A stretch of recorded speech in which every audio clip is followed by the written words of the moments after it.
El alba londinense filtraba su luz gris a través de los altos ventanales del Palacio de Kensington, dibujando siluetas sobre las paredes frías. Aún no había campanas, ni desfiles, ni retratos en las monedas. Era solo una niña, pero ya vivía bajo vigilancia como si portara la corona. Victoria, la hija de la duquesa de Kent, despertaba cada mañana con el mismo sonido, el crujir de los pasos de Sir John Conroy en los pasillos, como si cada paso fuera un recordatorio de que la libertad no era un privilegio de los futuros monarcas. Su infancia fue una mezcla de lujo sin cariño y protocolo sin alma. Comía en silencio. Estudiaba en soledad. Le hablaban con deferencia, pero no con amor. La duquesa, su madre, no era cruel, pero sí distante, entregada al poder invisible de Conroy, ese hombre que siempre parecía hablar por ella, incluso cuando ella movía los labios. A los 11 años, Victoria ya sabía que estaba siendo preparada para algo.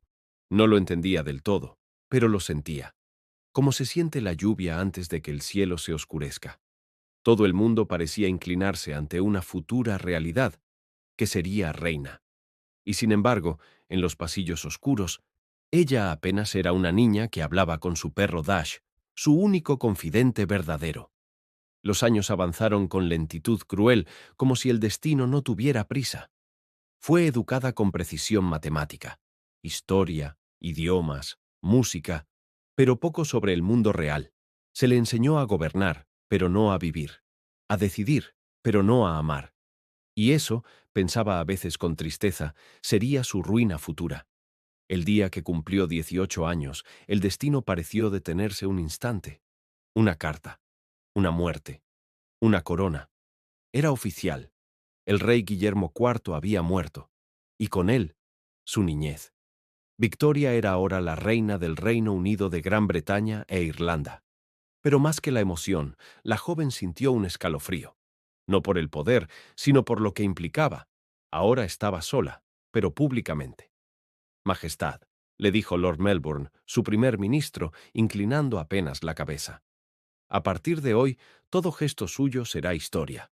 Cada palabra, política. Cada emoción, una debilidad que alguien tratará de convertir en moneda. Ella no respondió.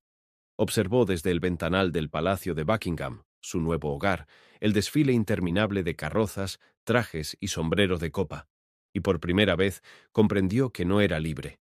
No era Victoria, era la reina. Pero algo más germinaba en el aire aquel día. Una carta de su tío, el rey Leopoldo de Bélgica, había llegado poco antes del fallecimiento del rey Guillermo. En ella hablaba de un joven, un príncipe, su primo. Su Alteza, el príncipe Alberto de Sajonia-Coburgo-Gotha, leyó Victoria, en voz baja. Una mención más. Otro pretendiente diplomático. Otro peón en el ajedrez europeo. No imaginaba que aquel nombre traería consigo amor, poder y traición. Porque el amor real, en palacio, rara vez es puro, y nunca es inocente.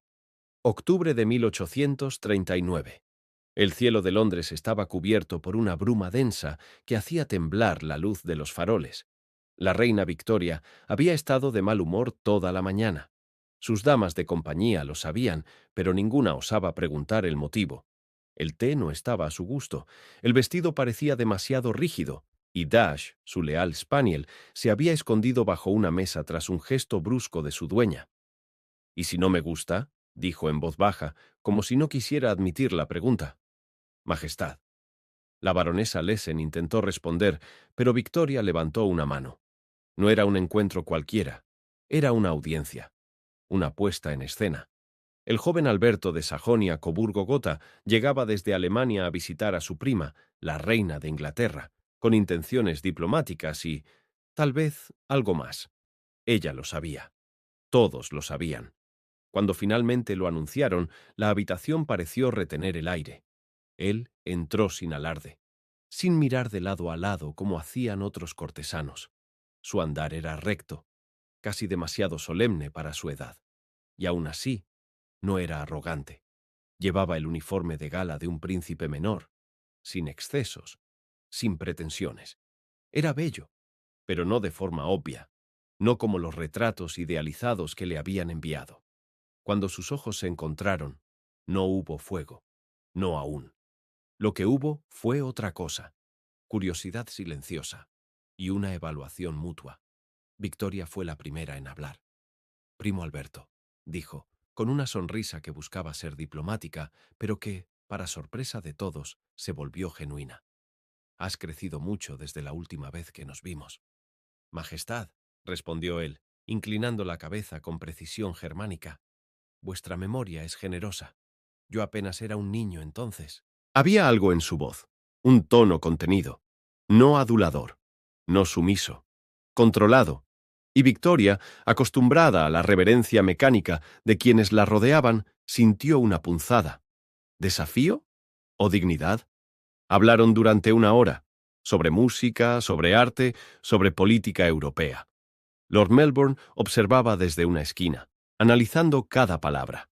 Alberto era inteligente. Demasiado. Y eso preocupaba. El pueblo británico no toleraría un príncipe consorte que intentara gobernar a través de su reina. Pero Victoria estaba encantada, no con su dulzura, que era escasa, sino con su claridad, con su mirada que parecía ver a través de los muros. Por primera vez, alguien no la trataba como una niña mimada, ni como una soberana por obligación, sino como una persona. Esa noche escribió en su diario: Alberto es todo lo que un príncipe debe ser, culto, noble, sereno, y sin embargo, hay en él una sombra que no logro descifrar. Algo calla, algo guarda, y por ello me intriga. Días después, ya no pudo resistirlo. Me casaré con él, le dijo a Melbourne, sin pedir opinión, sin esperar réplica. Y así, el destino fue sellado. Pero en la penumbra de la corte, mientras la noticia corría como pólvora, alguien sonreía con cinismo. Lord Henry Arkwell, un viejo político en ascenso, entendía lo que otros no veían aún. El príncipe trae ideas, susurró a su secretario. Ideas extranjeras. Ideas que pueden cambiarlo todo. Y eso, mi estimado, puede ser aprovechado o destruido. Y así, mientras Londres celebraba el compromiso, en los sótanos del poder, la primera semilla de la intriga era sembrada. El palacio estaba envuelto en oro, no el oro de las joyas, sino el de la expectación. Invitaciones escritas en latín y francés salían de Buckingham como palomas mensajeras. Las damas cuchicheaban, los embajadores sonreían forzadamente y los diarios empezaban a imprimir poemas empalagosos sobre el romance real. Pero entre las paredes de piedra, la reina Victoria no dormía bien. Era extraño. Ella lo había elegido. Había sentido, por primera vez en su vida, que podía decidir sobre algo realmente suyo. Sin embargo, el amor que sentía por Alberto no era liviano, era grave, como una espada hermosa, brillante, pero con el peso de lo eterno. No se le puede ofrecer poder, Majestad, advirtió Lord Melbourne en una tarde tensa. El pueblo no lo aceptará, ni el Parlamento. Es alemán, extranjero, no tiene sangre británica. Un consorte debe saber su lugar. Victoria se levantó de golpe. Melbourne nunca la había visto tan airada. ¿Su lugar? ¿Y cuál es el mío, entonces? ¿Reinar entre jaulas doradas y hombres que me tratan como una marioneta con corona? Melbourne no respondió. Había afecto entre ellos, sí. Un lazo paternal, protector, pero también temor. Victoria empezaba a forjar su voluntad con acero. En otra ala del palacio, Alberto caminaba solo. Su hermano, Ernesto, le había advertido desde Coburgo: los ingleses te verán como una amenaza. No intentes conquistarlos con intelecto, hazlo con silencio, observa, cede, sobrevive. Pero Alberto no era un hombre que aceptara la invisibilidad. Era un reformista, un pensador, un futuro arquitecto de cambios que aún no sabía cómo implementar. Y cada conversación con los cortesanos británicos le resultaba como andar sobre hielo fino. ¿Y cuáles son sus planes, Alteza?, le preguntó Lord Arkwell en una cena de Estado, con una sonrisa que nunca alcanzaba los ojos. ¿Domesticar a nuestra pequeña reina con poesía alemana? Alberto tragó su incomodidad con vino. Sonrió cortésmente. No pretendo domesticar a nadie, milord, solo acompañarla, si me lo permite. Arkwell sostuvo su copa unos segundos más. Veremos si el Parlamento también lo permite. Días después, la presión aumentó. El título, el dinero, las propiedades. Todo era negociado, como si el amor fuese una transacción comercial. Victoria estaba furiosa, quería nombrarlo Su Alteza Real, pero la Cámara de los Comunes se oponía. Incluso su propio consejo le sugería que lo mantuviera decorativo, como un símbolo, no como un socio. En privado, Alberto comenzó a escribirle cartas, no a Victoria, sino a Lord Melbourne. En ellas, con respeto, cuestionaba el rol que se le quería imponer, planteaba sus ideas sobre educación, pobreza, moral pública. No eran demandas, eran advertencias, pero en la corte cualquier voz extranjera se tomaba como amenaza. Una de esas cartas fue interceptada por el secretario de Arkwell. «Es ambicioso», dijo el político, arrojando el papel al fuego, «y los ambiciosos son útiles, antes de que se conviertan en peligrosos». A una semana del matrimonio, Victoria y Alberto discutieron por primera vez, no por un asunto de corazón, sino por una cláusula legal. «¿Por qué te molesta no tener firma real?», le gritó ella, con lágrimas contenidas. «¿Acaso no te basta con tenerme a mí?». «No», respondió él, calmado, dolido. «No si para tenerte debo renunciar a mí mismo». Fue entonces cuando Victoria vio por primera vez la sombra que había intuido en él desde aquel primer encuentro. No era oscuridad maligna, era algo más complejo, orgullo herido, el mismo que ella había sentido toda su vida. Se abrazaron esa noche, sin palabras, pero el silencio fue distinto, más denso, más peligroso. El amor, pensó Victoria, puede ser un puente, o una grieta, y la grieta ya estaba abierta. Londres amaneció envuelta en un delirio de banderas y campanas. Las calles estaban cubiertas de pétalos marchitos, arrojados con prisa por manos que temblaban de frío y curiosidad. Era el 10 de febrero de 1840, el día en que la reina de una de las naciones más poderosas del mundo se casaría con un príncipe sin tierra ni trono, pero con un alma que aún nadie sabía leer del todo. Dentro de la capilla real de St. James's Palace, el aire olía a incienso, a nervios y a algo más, una inquietud que se escondía tras cada mirada, cada reverencia, cada aplauso contenido. Victoria llevaba un vestido de satén blanco, una elección revolucionaria, simple y poderosa. Adornado solo con encaje de Honiton, no llevaba corona. Era reina, pero en ese momento quería ser solo mujer. Cuando Alberto entró, el murmullo se detuvo como si el templo hubiera contenido el aliento. Llevaba el uniforme de gala, y en los ojos algo que no era solo emoción, era miedo. No al matrimonio, sino al abismo que se abría frente a él. Casarse con una reina era, para un hombre como él, aceptar una vida de sumisión pública y presión silenciosa. Pero también era estar junto a la única persona que había logrado entenderlo, aunque solo fuera en fragmentos. Durante la ceremonia, Victoria apenas parpadeó. No lloró, no tembló, pero en sus manos, pequeñas, fuertes, el temblor estaba contenido en los nudillos. «Yo, Victoria, te tomo a ti, Alberto», dijo con voz firme, clara, más como monarca que como novia. Cuando intercambiaron anillos, fue como si el tiempo se fracturara un instante. Él la miró. Ella desvió la mirada, no por vergüenza, sino porque sabía que, al mirarlo demasiado tiempo, se desarmaría. Y no podía desarmarse frente a todos. La recepción fue un mar de caras sonrientes, todas entrenadas para la hipocresía. Entre copas de champán, valses interminables y discursos predecibles, la verdadera celebración estaba lejos. En los jardines traseros, bajo un roble seco por el invierno, Lord Arkwell hablaba con un diplomático ruso. «La reina ha abierto la puerta», susurró. «El príncipe es idealista. Eso siempre acaba en tragedia. Démosle tiempo. Él solo cavará su tumba». Esa noche, en la intimidad de sus aposentos, no hubo pasión inmediata. Hubo algo más profundo, más incómodo. Dos mundos enfrentándose en silencio.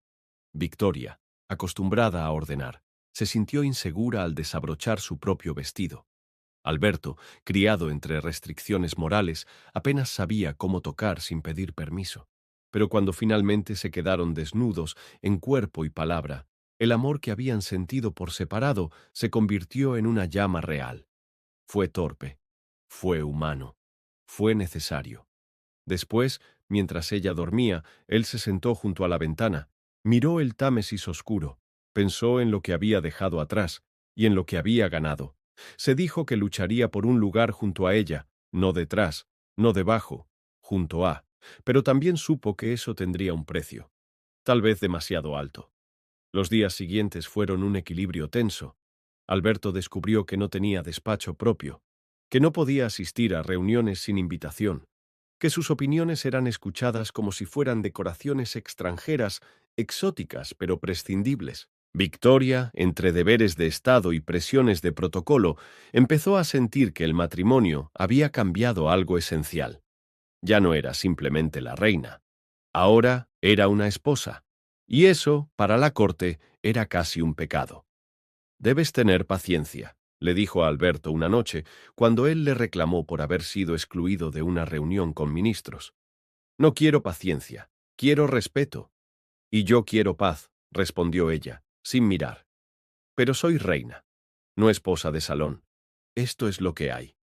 Las palabras flotaron en el aire, más duras de lo que querían ser, pero no se pidieron perdón. Desde ese día, algo empezó a crecer entre ellos. No era odio, ni frialdad. Era una tercera presencia. El poder, siempre entre ambos, incluso en la cama, en las cartas, en los silencios. Y mientras Victoria escribía en su diario que «Alberto es lo mejor de mí», él comenzaba a escribir una serie de notas que nunca le mostraría. En ellas, no hablaba de amor, hablaba de estrategia, de influencia, de cambio. El matrimonio real estaba consumado, pero el juego, el verdadero juego, apenas comenzaba. El primer año de matrimonio no trajo la calma prometida. Mientras el retrato oficial de Victoria y Alberto colgaba de cada edificio gubernamental, dentro del palacio la armonía era un mito decorativo. Victoria gobernaba con eficacia. Su relación con el Parlamento se había estabilizado y su popularidad entre el pueblo, especialmente las mujeres, crecía. Pero en la intimidad, los equilibrios se desmoronaban lentamente. El amor persistía, pero ya no era un refugio. Era una moneda de intercambio. Alberto, cada vez más frustrado por su exclusión de los asuntos de Estado, encontró un inesperado aliado: el doctor William Thorne, un joven científico e ingeniero con acceso limitado pero constante al palacio. Lo había conocido durante una visita a una exposición de maquinaria industrial. Nadie prestó atención a su conversación entre planos de locomotoras y teorías sobre higiene urbana, pero fue en ese momento cuando algo se encendió en el príncipe. Thorne le ofrecía una visión nueva, la del imperio moderno. Una nación guiada no por la nobleza, sino por la ciencia, la eficiencia y el conocimiento. Alberto escuchaba, aprendía, planificaba. «La reina ama su país», dijo Thorne una tarde. «Pero usted puede transformarlo. Si la reina es el corazón, usted podría ser la mente». Desde entonces, Alberto comenzó a moverse en la sombra. Estableció correspondencia con ministros menores, financió en secreto reformas sanitarias en barrios pobres, redactó propuestas de modernización que entregaba como sugerencias personales, pero que pronto eran debatidas en la Cámara de los Comunes. Victoria notó el cambio, lo observaba escribir hasta tarde, lo escuchaba hablar en sueños, lo sentía alejarse, no en cuerpo, sino en intención.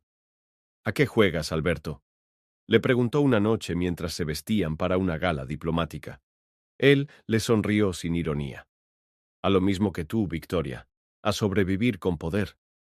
Mientras tanto, Lord Darwell también notaba los movimientos, pero él no tenía el lujo del amor ni del idealismo. Solo conocía un juego, el del control. Había espiado, había interceptado cartas, y ahora sabía lo suficiente como para poner en marcha su propia jugada.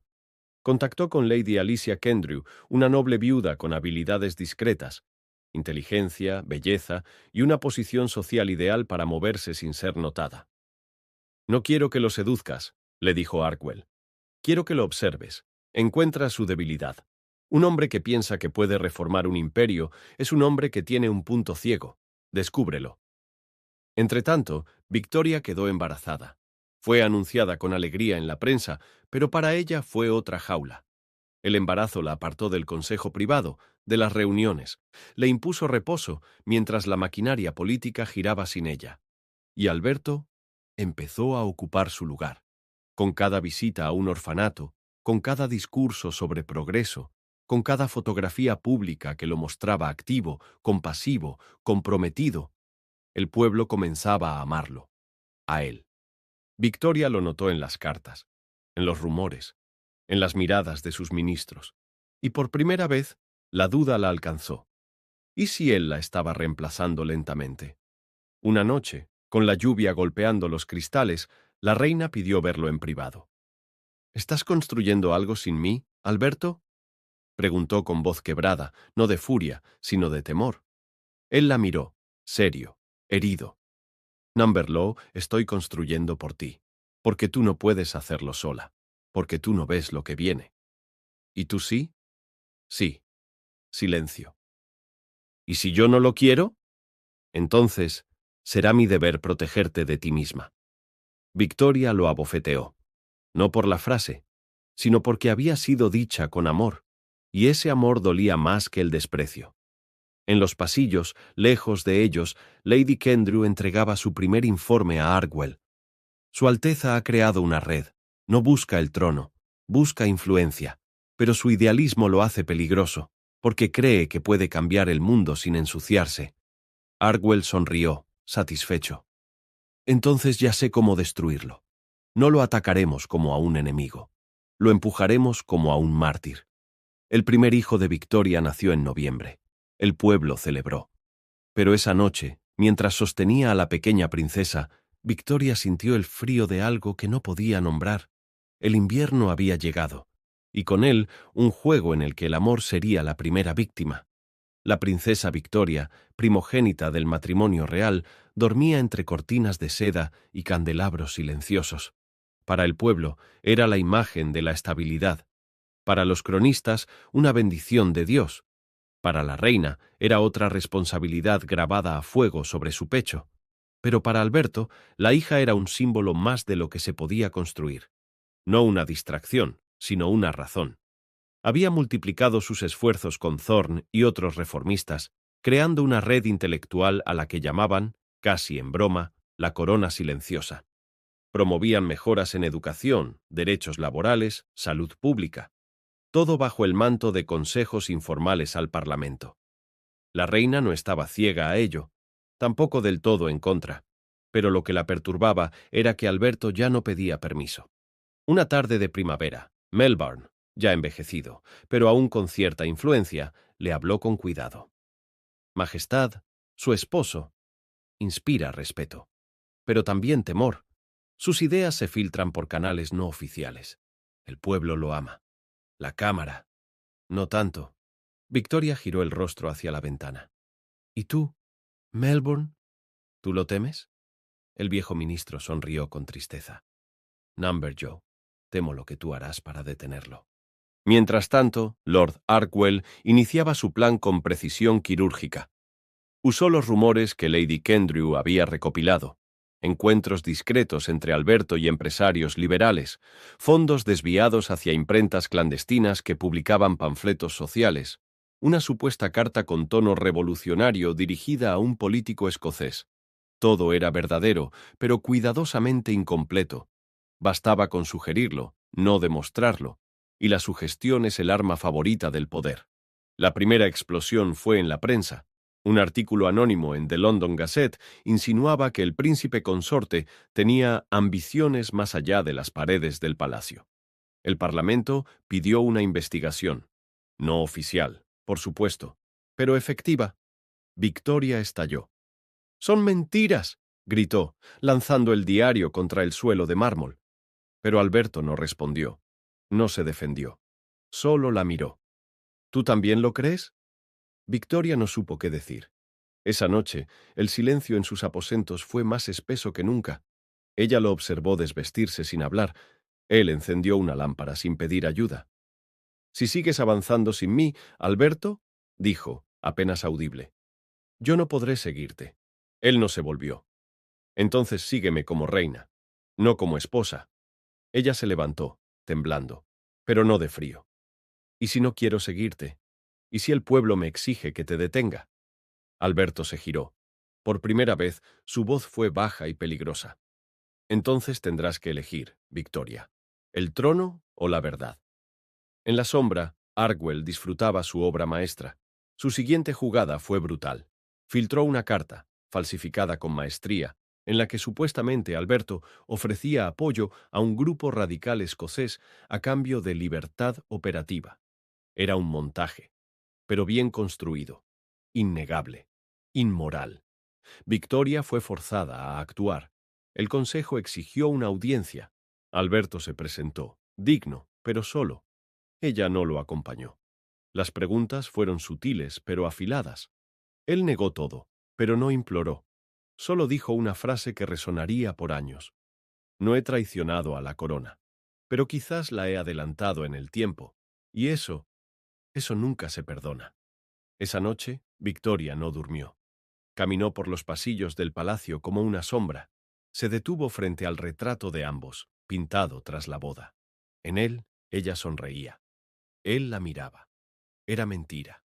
Regresó a su despacho y escribió en su diario: Amo a un hombre que desafía al mundo, pero no sé si ese mundo puede seguir siendo mío si él vence.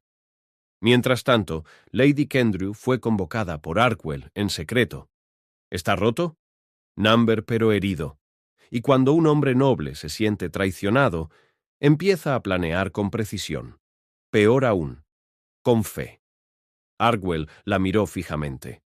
Entonces será él, o la reina. Los cimientos del amor habían comenzado a resquebrajarse, y por primera vez en el Juego de Tronos no ganaría quien amara más, sino quien cayera más lento. El escándalo no había estallado, pero respiraba, como un incendio que aún no ha tocado la superficie, pero arde bajo los tablones del palacio. Cada ministro que saludaba a la reina lo hacía con una sonrisa tensa. Cada mirada hacia Alberto, en público, era una mezcla de respeto y sospecha. Victoria sentía el hierro del trono más frío que nunca. La idea de la traición, aunque no comprobada, se había instalado como una sombra entre ella y su esposo. Dormían en la misma cama, pero las conversaciones se volvían frases logísticas. Él hablaba del clima, ella del bebé, nunca de lo esencial. La carta falsa seguía circulando. Alberto no la mencionaba, no pedía justicia, pero tampoco la ignoraba, la estudiaba. Y eso asustaba a Victoria más que cualquier grito. Una tarde gris, el primer ministro pidió audiencia privada con la reina. Majestad, el pueblo aún os respeta, pero si no dais un paso claro, la duda os alcanzará. Debe haber una separación de funciones, una línea clara.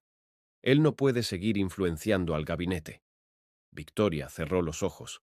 Recordó el primer día en que vio a Alberto en su uniforme prusiano, hermoso, puro, convencido. ¿Y si esa línea lo rompe todo? Entonces será él o el reino. La frase se quedó suspendida en el aire como un disparo no disparado. Esa noche, Victoria tomó una decisión. Convocó a Alberto a su despacho, no como esposa, como reina. Él entró sin reverencia. Llevaba el rostro calmo, pero los ojos heridos. ¿Sabes por qué estás aquí?, preguntó ella. Sí, respondió él, para que termines lo que otros empezaron. Victoria se levantó lentamente. Sostuvo una hoja de papel. Un decreto, no de expulsión, pero sí de limitación oficial. A partir de ese momento, Alberto dejaría de asistir a consejos de Estado y de recibir informes clasificados. Su figura quedaba, ante la ley, simbólica. Él la miró, no al papel, a ella. ¿Esto es tuyo o del trono? Victoria tembló, pero no desvió la mirada. Esto es mío, porque si no te detengo ahora, nos destruirás a los dos. Alberto respiró hondo. Tomó el documento. Lo firmó sin leer. Entonces te quedarás sola. Estoy sola desde hace meses. Él salió sin una palabra más. Esa noche, Victoria lloró en silencio, abrazada a su hija. Afuera, la lluvia golpeaba los vitrales con violencia, no como símbolo, como advertencia. Pero no todo estaba terminado. En otra parte de Londres, en un estudio discreto, William Thorne abría un paquete dejado por el mismo mensajero que servía a la Casa Real. Dentro había un manuscrito, el diseño completo de una reforma educativa nacional con la firma de Alberto. Una nota breve lo acompañaba. Si yo caigo, que estas ideas vivan. No quiero un monumento, quiero consecuencias. Thorne lo leyó y supo. La guerra de ideas no había terminado, solo cambiaba de escenario. Al mismo tiempo, Lady Kendrew entregaba a Lord Arwell su último informe. ¿Está vencido? No, dijo ella sin emoción. Está transformado. ¿Peligroso? Sí, pero no como antes. Ya no quiere salvarse a sí mismo. Ahora quiere salvar algo más. Arwell entendió. Entonces es más letal que nunca. Victoria firmó el decreto esa misma semana. Alberto, aunque oficialmente apartado, no protestó, pero se retiró a una residencia secundaria en Windsor, no como exiliado, sino como algo peor, como fantasma del poder. Allí empezó a escribir. Cartas, discursos, ensayos, no con furia, con método. Y mientras tanto, Victoria regresaba a la vida pública con una sonrisa bien practicada, pero algo dentro de ella se había roto, y sabía que no se curaría, porque el amor no siempre muere con gritos. A veces muere en silencio, con firmas, con dignidad, y con una mirada que nunca se devuelve. Windsor estaba más frío de lo habitual ese año. La piedra, envejecida y sin alegría, no ofrecía consuelo, y sin embargo, Alberto no parecía un prisionero.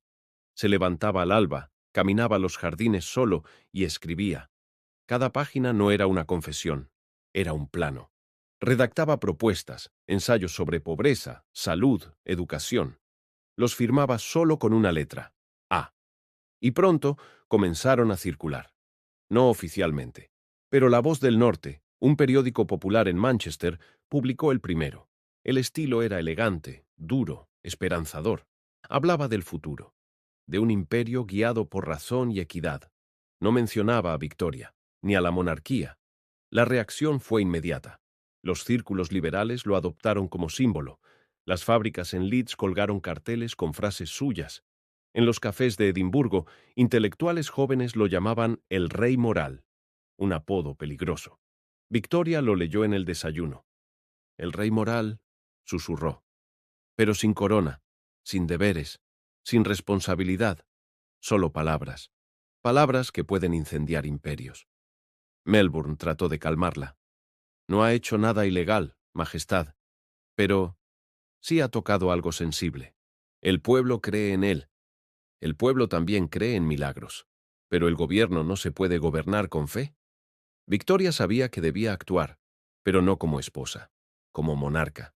Y en su interior ese conocimiento la quebraba un poco más. Mientras tanto, Lord Arkwell observaba los eventos con una mezcla de furia y fascinación. Lo que había intentado destruir se le escapaba de las manos. Ya no podía controlar a Alberto con rumores ni con escándalos.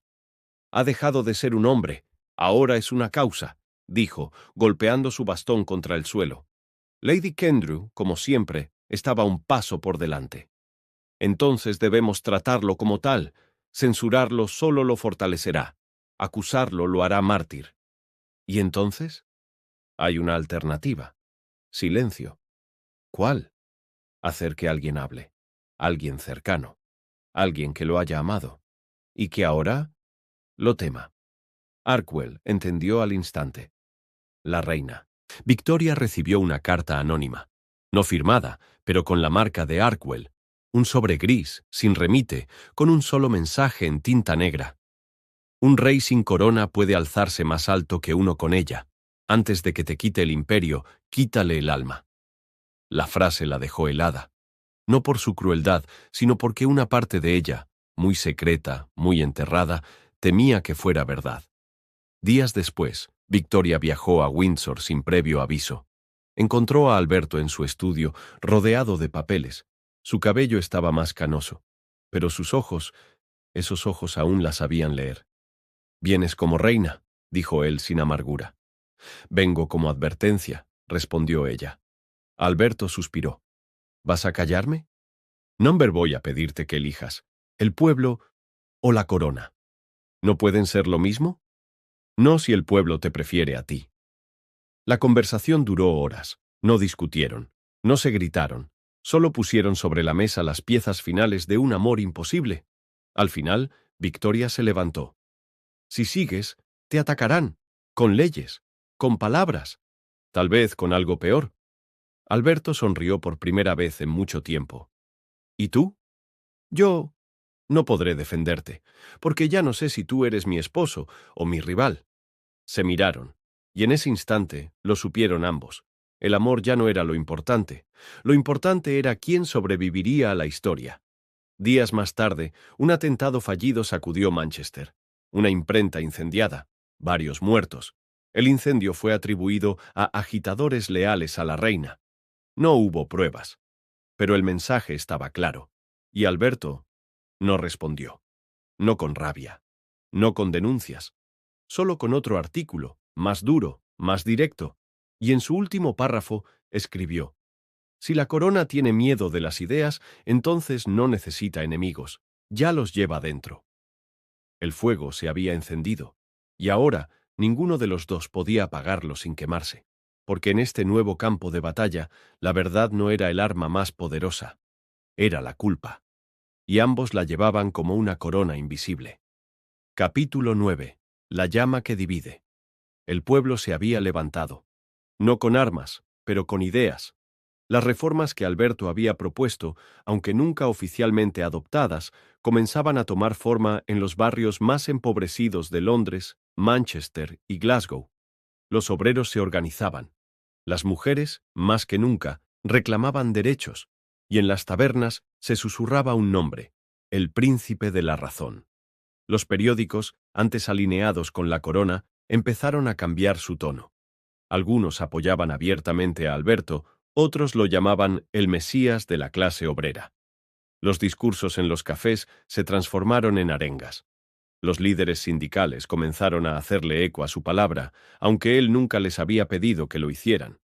Victoria, observando desde su palacio, veía cómo las calles de Londres se llenaban de manifestantes con carteles y pancartas que mostraban su rostro, no el suyo.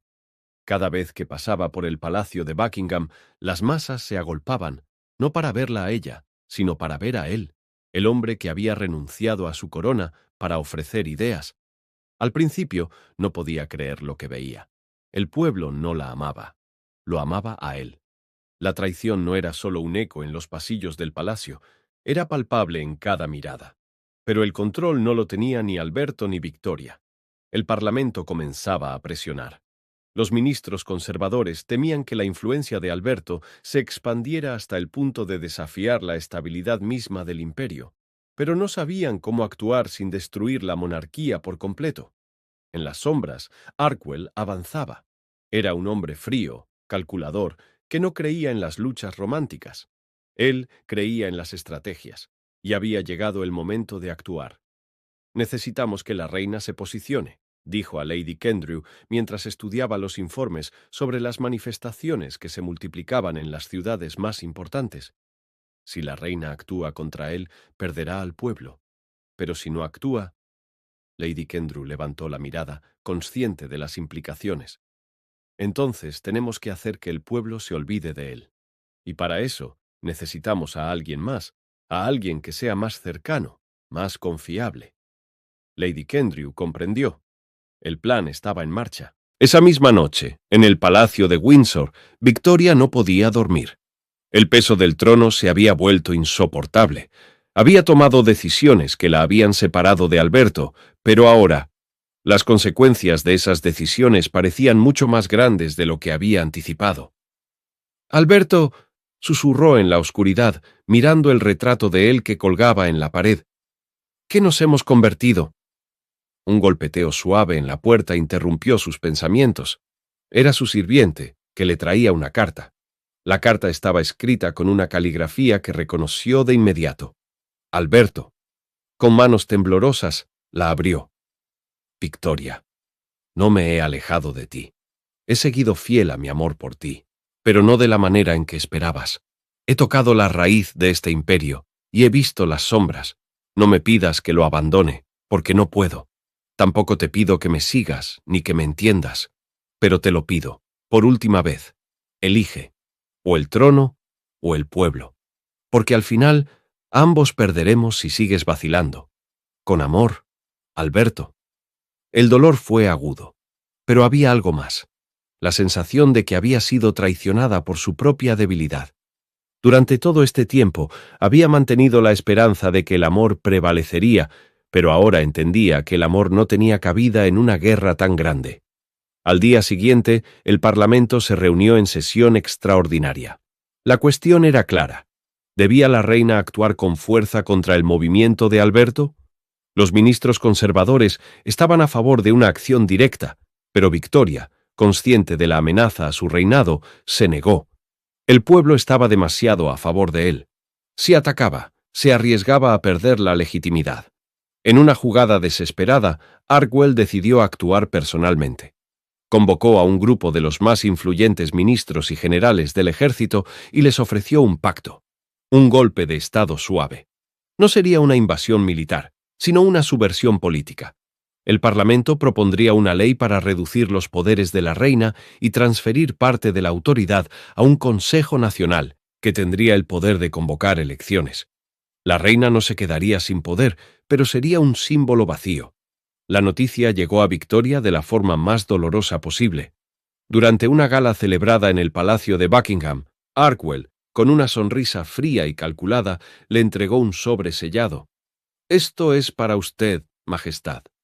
El tono de Arkwell era tan suave como el filo de una navaja. Victoria, al abrirlo, vio con horror la propuesta. La propuesta de ley que cambiaría la estructura misma del gobierno. En esencia, se trataba de un golpe disfrazado de reforma. Su corazón latió con fuerza. Sabía lo que tenía que hacer. El reino estaba al borde del colapso y su propia supervivencia estaba en juego. Con los ojos llenos de lágrimas, se dirigió al despacho real. Alberto había desaparecido de su vida, pero sus palabras seguían presentes. La elección ya no era solo suya.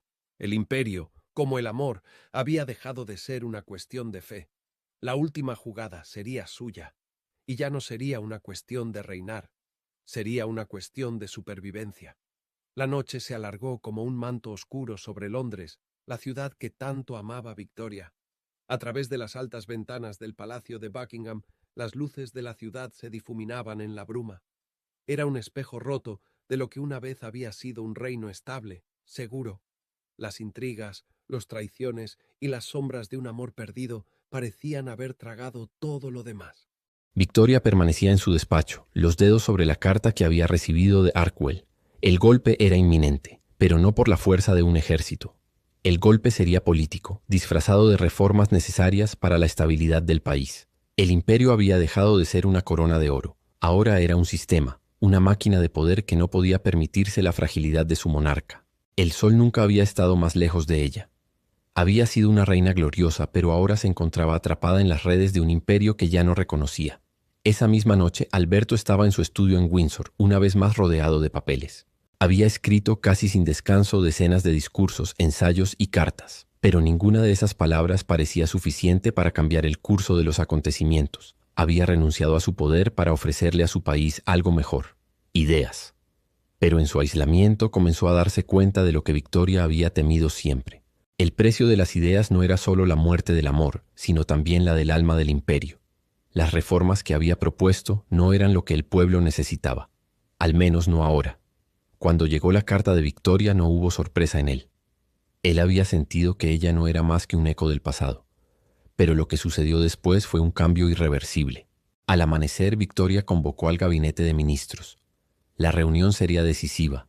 En su rostro no había miedo, solo una dureza que nunca antes había mostrado.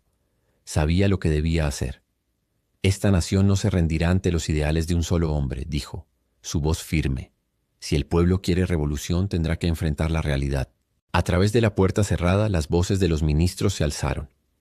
Su Majestad, si seguimos adelante con esto, perderemos toda legitimidad frente al pueblo. El ministro de Interior habló con angustia. ¿No ve lo que está sucediendo? La gente ya no sigue la corona. Victoria, con los ojos fríos, respondió con la mirada fija en la mesa. Mi deber es preservar el imperio, no a mí misma. Las palabras fueron un puñal para aquellos que aún tenían fe en su liderazgo. Pero Victoria estaba decidida. Su lealtad no era con los ideales de su esposo, sino con el trono. El poder, la corona, era lo único que quedaba de ella. En Windsor, Alberto se sentó ante la chimenea, sus pensamientos oscilando entre la melancolía y la ira. La guerra, al final, no era contra su esposa. Era contra un sistema corrupto que había perdido el rumbo hace mucho tiempo. De repente, un ruido interrumpió su tranquilidad. Un mensajero del palacio. El rostro de Alberto se tornó grave cuando vio el sobre real. Con manos temblorosas lo abrió. Era un decreto real firmado por Victoria. A partir de hoy, el príncipe Alberto queda oficialmente desterrado de la corte y de todas las funciones relacionadas con el gobierno del Reino Unido. El Consejo Nacional tomará las riendas del poder y se convocarán nuevas elecciones para un parlamento reformado. El futuro del reino se determinará en los próximos meses. La reina Victoria. Alberto sonrió, pero no con alegría, no con satisfacción. Era el final de todo lo que había conocido, pero también el comienzo de algo nuevo. La renuncia al poder de Victoria ya no era una cuestión de amor. Era la consumación de un imperio en ruinas. La noticia se filtró rápidamente. Los periódicos, primero en desacuerdo, ahora comenzaron a difundir la proclamación. Algunos lo consideraron una victoria de la corona, otros un paso más hacia la irrelevancia de la monarquía. La situación comenzó a escalar. Las manifestaciones fueron masivas. Los manifestantes ya no pedían reformas, pedían la cabeza de la reina. En el palacio de Buckingham, la reina observaba el caos desde sus ventanas, la multitud reunida frente a las puertas. Pero no era el pueblo el que la inquietaba, era su propia decisión. Sabía que su imperio estaba a punto de ser desmantelado y se había convertido en un símbolo de lo que ya no servía. Pero en su corazón aún ardía el mismo amor hacia Alberto. ¿Por qué no lo había defendido? ¿Por qué había permitido que todo se destruyera? En las calles, la situación se tornaba cada vez más violenta. La gente no solo atacaba las casas de los ministros, sino también las de aquellos leales a la reina. La corona había dejado de ser un símbolo de unidad. Ahora era la bandera de la opresión. Victoria salió a enfrentar el pueblo. Era la última jugada. El símbolo de la realeza debía estar frente a ellos para recordarle a todos quién era la soberana. Pero algo inesperado ocurrió. De entre la multitud apareció Alberto, con el rostro cubierto por una capa y sombrero. No era un hombre derrotado. Era alguien que, a pesar de haber sido desterrado, se mantenía firme en su propósito. No había renunciado al amor por su nación. Con voz potente se dirigió a la multitud. El imperio no muere por el poder de un trono. Muere cuando su gente deja de creer en él. El pueblo cayó. Imaginen este momento. Alberto y Victoria frente a frente compartiendo una última mirada. No hay lágrimas, solo un profundo silencio cargado de significado. Es el momento en que el destino de un imperio está a punto de cambiar para siempre. Victoria, nuestra querida reina, tomó una decisión que nadie esperaba. No abandonó su corona, pero sí entregó el trono al pueblo.